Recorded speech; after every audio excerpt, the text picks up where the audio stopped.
السلام علیکم ورحمۃ اللہ وبرکاتہ۔ امید کرتا ہوں کہ آپ سب خیر و عافیت سے ہوں گے۔ معزز ناظرین، ہم میں سے ہر ایک پرفیکٹ بننا چاہتا ہے۔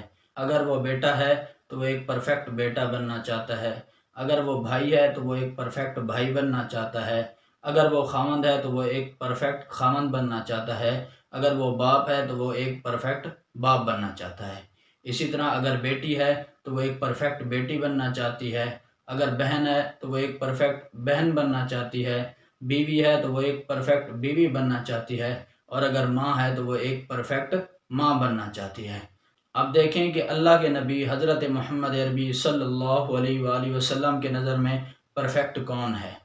حضور خاتم النبیین صلی اللہ علیہ وآلہ وسلم نے ارشاد فرمایا، خیرکم من تعلم القرآن وعلمہ، کہ تم میں سے پرفیکٹ وہ ہے جو خود بھی قرآن سیکھے، دوسروں کو بھی سکھائے، جو خود بھی قرآن پڑھے، دوسروں کو بھی پڑھائے۔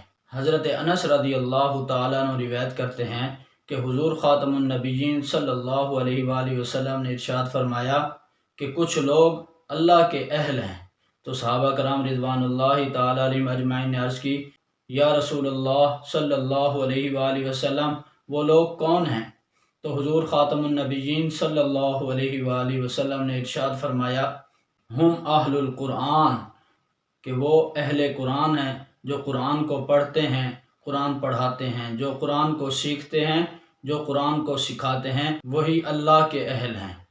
تو دیر کس بات کی، ہم میں سے ہر ایک پرفیکٹ بھی بن سکتا ہے، ہم میں سے ہر ایک اللہ کا اہل بھی بن سکتا ہے۔ صرف کرنا کیا ہے؟ قرآن پاک کو کھولنا ہے، اس کو پڑھنا ہے، اس کو سمجھنا ہے، پھر اس کے مطابق ساری زندگی گزارنی ہے۔ اللہ تعالیٰ سے دعا ہے کہ اللہ تعالیٰ ہم سب کو قرآن پاک پڑھنے، پڑھانے، سیکھنے اور سکھانے کی توفیق عطا فرمائے۔ والسلام۔